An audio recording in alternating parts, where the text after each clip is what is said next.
Now, you want to know the best way to identify your prospects before we go on to the next point? The best way is, who don't you want to do business with? Who can tell me a characteristic of somebody you never want to do business with? Somebody who's always nickel and diming you. Okay, somebody that's nickel and diming you, that's always trying to get your price down. Who else wouldn't you want to do business with? Somebody that puts every item out for bid. So write this down. This is important because it's really important to know who you don't want. Who else wouldn't you want to do business with? What? People who don't pay on time. People who don't pay on time. And here's a very important lesson that I learned early on. And that is, find out what the payment process is ahead of time, especially when you're calling on large organizations. And get friendly with the people in accounting who pay the bills. Get friendly with them and find out, ask them, what is, what are your terms for payment? Do you pay in 30 days or 60 days? You people that may be new, this is so important because you can really lose a lot of money if you're waiting to be paid and you're financing your orders. And even if you're working for a larger company, sometimes they take off a percentage of the sale if they don't get paid in time. So you want to find out what the payment terms are up front. That will help you a lot. And here's something else that I can tell you. It's a really good idea to ask for a deposit. Really good. Even if it's a large company, you never have to feel embarrassed to ask for a deposit on an order. Think about it. Would somebody, this is custom. What we do is custom work. Would somebody start building a kitchen in your house without asking for a deposit? Do painters start without a deposit? Professional people get deposits. So you want to ask for a deposit. Can't hurt to ask. You may not get it, but you always can ask and say that we require a 50% deposit up front, and this is what our payment terms are. And also, you want to get a valid purchase order if you don't have a deposit. You need to be able to protect yourself. And I know a lot of this is basic. This is a basic class, but this is really important for all of you. So when you're thinking about who your best prospects are, that's really important. So let's move on. And tip number 2 is to focus on existing relationships.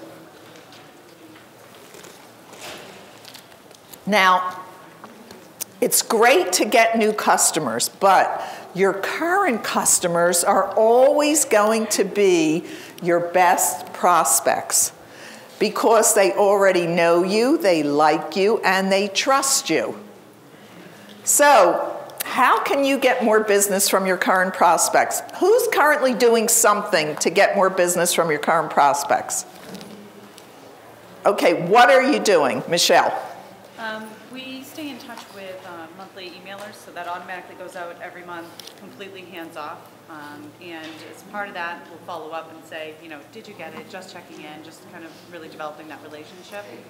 Okay, so Michelle, and I'm going to repeat because I know it's hard to hear. Michelle said that she stays in touch with her current prospects via newsletter every month, right? Or a mailing with a promotional product? An email. Okay, who's doing something else? Yes, sir. We've designed a direct mail program that keeps us in touch with clients all the time. Okay, how often does it go out? Quarterly. Quarterly. Okay. Yes, sir. I'll stop in and visit them and leave some Post-it notes with information on it, and I go back to see them. They've got them stuck all over the place. Good, good. So how's that working for you? It's working great. It's working great. It's really important to stay. Yes, sir. Societies, American Chemical Society, right. American Institute of Chemical Engineers. Okay. Monthly meetings. Okay, so you have monthly meetings. That's very important as well. All those things are really important. I can't emphasize enough. If you want to, you can double your sales just by having contact with your current customers. I just wrote an article about this. True story. Every time I have shown up at a current customer's office, I get an order. Not just their order, but from somebody else who just happens to be walking by. And they say, oh, Rosalie's here. Oh, we need something for our next trade show. Or can you give us a price on this? Or, you know, it just happens. I know that it's easy to hide behind technology, to sit in your office with your computer, but nothing will beat personal contact. So you want to get more sales this year, set up more in-person meetings. It really works. Did you want to comment, Joe? Well, yeah, when I started, I've been in it 25 years. I know I don't look that old. 25 years, I used to make all my own deliveries for the first 15 years. Every product it came through me and I delivered it first. Okay. Well, I don't have time to do that anymore. We've got more. But I actually watch the orders and I make sure that if there's something I can deliver, that I'm in front of them delivering it, asking them what's going on or whatever. So deliveries are an excuse to get in front of your customers. Absolutely. Absolutely. And it just, there's something about, people even feel a little bit obligated to give you business when you show up. And especially if you can hand deliver things, that's great. If you can't, set up as many meetings as possible. And here's a suggestion for you. Call every current customer and ask them to set up a marketing checkup. A marketing checkup. Say that you'd like to give them a beginning of the year marketing checkup, free of charge. And while you're doing that marketing checkup, ask them, what's coming up? Are you exhibiting at any trade shows? Does your company have any anniversaries this year? Are you giving out awards? What are you currently doing to motivate your employees? All these things can help get you business. Asking the right questions is one of the smartest things that you can do to get business. So definitely call every current customer and ask them, tell them, I'd like to give you a free marketing checkup. Go in there, give them a self-promotion, give them some ideas. People need ideas. People need ideas. That's what they're looking for. They're not looking for you to push the latest product on them, but they're looking for ideas to promote their business. So when you go in there, you want to ask them these questions. These questions can really elicit orders for you. Like, are you exhibiting at trade shows? What are you doing to reward your best employees? What are you doing to reward your, do you have a Salesperson of the Month award? Do you have a community outreach program? There are so many great questions that you can ask. Who has some other questions that you've used that elicit a great response? Yes? Same question, but in the same comment. How we all get the sale flyers? Right. It's kind of habit to send those sale flyers or give those sale flyers to people that are already buying those kind of products from you. Right. I send them to who's not buying those products from you. So if I'm buying just paper, those are where the promotional flyers are going. If I'm doing just promo, that's where the print flyers are going. Okay. Okay, so what you're saying is you have a print and promotional products business. What's your name? Deb. Okay, Deb says she has a print and promotional products business. And what she does is for the print people, she'll send them promotional flyers and let them know that she can provide promotional products. And for the people who buy promotional products, she'll send them print flyers and let them know that she can provide printed products.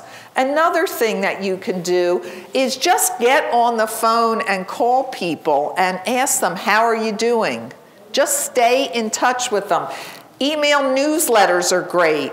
But if you're sending an email newsletter and it shows products in the newsletter, give people tips on how to use that product. I have another story for you. For many years, I sold a coffee mug to a medical practice. And they used that coffee mug in a very unusual way. After the surgeon operated on someone, he would send them a mug, and imprinted on the front of the mug, it would say, "You were a great patient." And he would either fill it with candy or flowers and send it out to them. Feel free to suggest that promotion to any physicians' offices, surgical centers that you know of.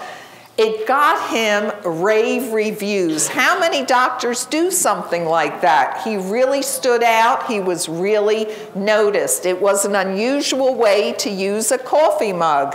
You can put that in an email flyer where you are promoting coffee mugs, because your best prospects need ideas. They want ideas. They're looking for ideas. So you give them those creative ideas, you are going to get the sale. Really important.